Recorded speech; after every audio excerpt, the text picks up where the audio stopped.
Hello, and thank you again for joining me on channel Anira Meridne. Today we're going to read another story written by John Lavin from his compilation of educational fables from the classroom, Blues Pedagogy. Now we are looking at Chorus 31, Sean's Lost Letter. If you like these types of stories and videos, please don't forget to subscribe and hit the notifications bell so you can always get notified every time a new video comes out. And if you like this type of video, please don't forget to give it a thumbs up. Thank you. Let's read Sean's Lost Letter. Hi, Pops. Thanks for your letter. Too bad. The prison blocked a lot of words out. What I got was that you're getting to go out with the work crews to pick up trash on the highways. It must be weird being chained together like that, and having guards with shotguns and such watch over you guys while you're just basically cleaning the roadside. I really like the part where you said that you all go up to the highway right next to the river, and that you always take a minute from sweeping or whatever to look out over the river waves and see the sun reflect on the swelling banks and feel the breeze. So that was a really good idea where you said if after work someday I walk to the far end of the Walmart parking lot on Delaware Avenue where it comes up on the river, that I'll be looking out over the same Delaware River as you seen earlier. And I'll be seeing the same waves and the same currents and tasting that little bit of sea salt that the river has from its trip out to the ocean. I'ma do it. Pops, if I go down that parking lot where it looks across to Camden on the opposite bank on the same day, maybe when y'all been out on the highway cleanup crew in your orange prison suits, I'll be able to catch up with your spirit. At least. And I'll say all the stuff you used to listen to me carrying on about. How mad I get at everything and how sad and sorry I feel about other stuff. Remember? I ain't seen Mom or Dad for a long time, but Aunt Helen came down from the convent last week and helped me clean the place. So we scoured the joint from stem to stern, just like you always used to say. From stem to stern. I kept repeating that, and then Aunt Helen and me was laughing about the way you used to say it, and about how you talk in your Irish accent. From stem to stern. Like a pirate or something. Don't get mad. I miss you, Pops. Love you. Sean. Friday evening. The library. Sean. Did you see a piece of paper with writing on it, like a letter? Librarian, curtly, not looking up from her desk. No. Sean, I was in here after work last night trying to do my homework and wrote the letter, and now I can't find it. Librarian, still not looking up. Why don't you check around the table where you always work? Sean, where's the maps of Ireland? They say my grandfather might have to go back there even though he doesn't want to. Librarian, still looking down, staccato. Geography, under Great Britain. Sean, with an angry edge, it's not in Britain. Librarian, looking up, yes, it is. Aisle 4, shelves 10 through 17. Clearly labeled Great Britain, including Ireland, Scotland, and Wales. Sean, pointing to the green tattoo on his forearm. Just remember, 26 plus 6 equals 1. Librarian, loudly pointing a finger at Sean. Quiet! And that's terrible math. Sean, louder. No! And you don't understand. Franklinville High School.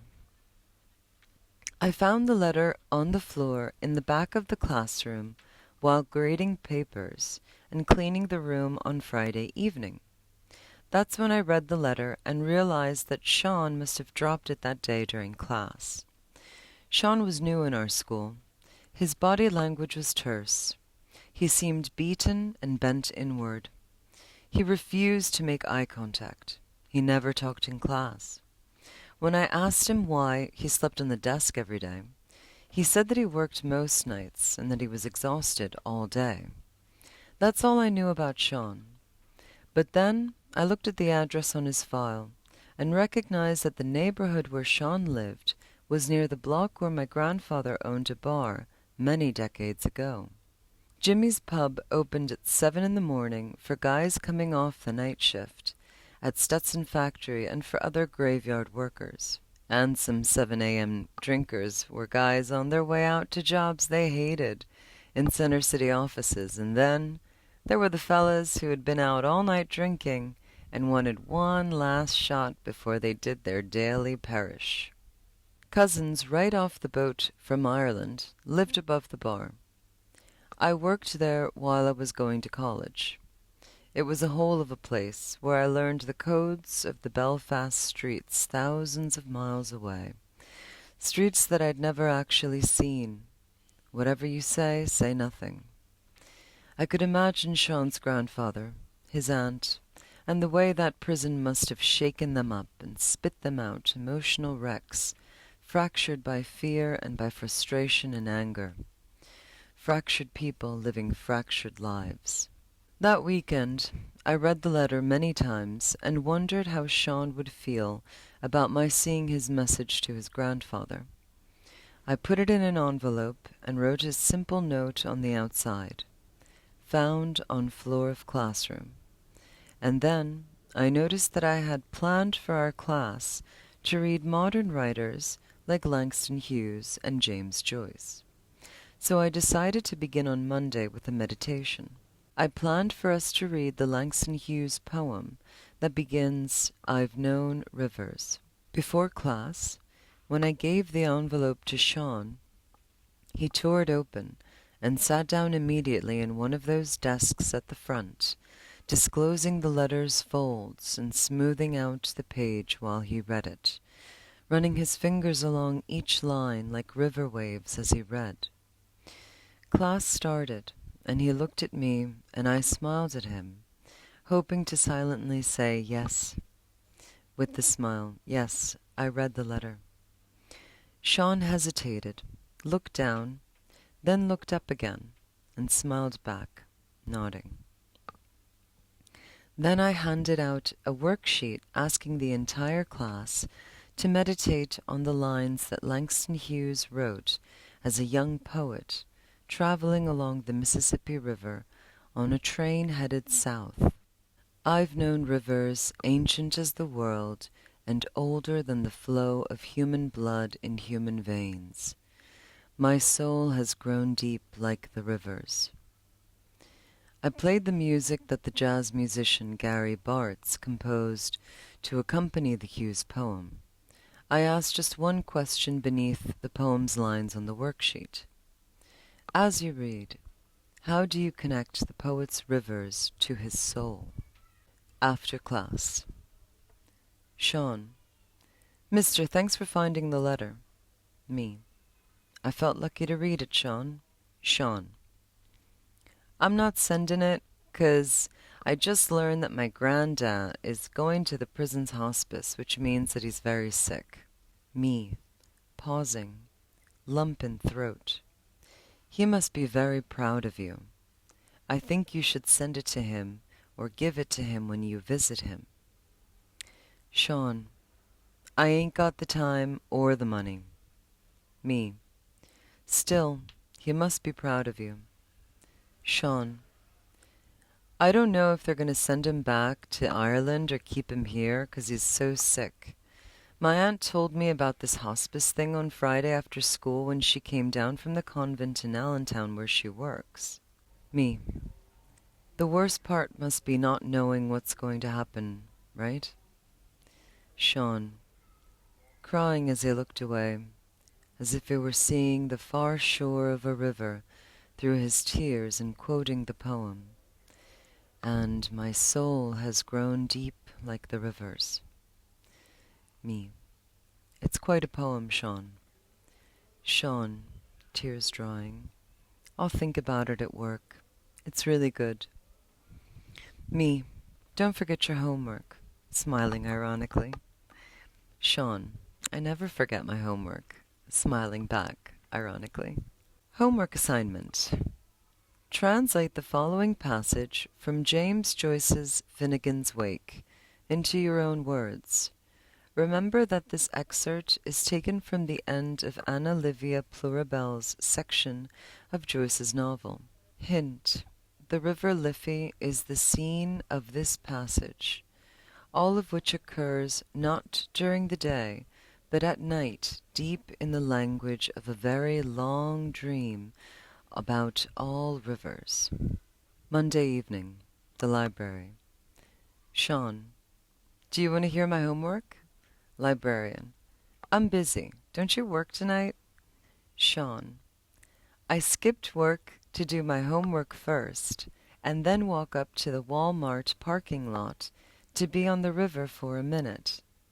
Librarian, smiling, aren't you very organized, Sean?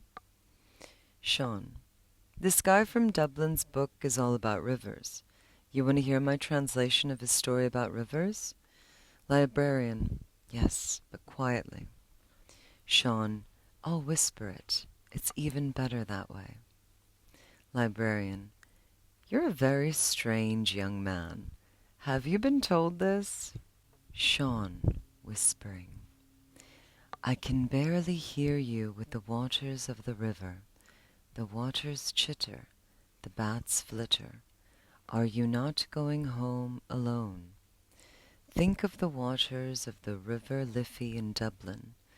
Think of the waters of the Loch Ness near Belfast. I feel as old as that elm tree over there. This is Sean's story. This is Seamus's story. Good night, grandfather, the farther away you go. Sean means John. Seamus means James. Who were John and James, sons or daughters of? Good night, Pops. Tell me another story about plants and rocks. Please tell me. Beside the waters, there hither like the Delaware River, there thither like the Liffey, the Shannon, the River Erne, the River Boyne, the River Foyle. Now I'm with you beside the rivering waters, the hither and thithering waters of good night. Librarian, looking up, mouth open in astonishment. And you wrote that based on the passage in James Joyce's Finnegan's Wake? Sean, nodding, smiling, agitated. And now I have to get over to the Walmart parking lot to listen to see the river and tell it what I can hear and telepath it all to my granddad, who's up north waiting for the words to echo their way up and back to him. Librarian, you seem relieved. Sean, of course, it's sad, but I have to say goodbye. That was all for this reading. Thank you so much for joining me. If you liked that video, if you enjoyed it, please don't forget to give it a thumbs up.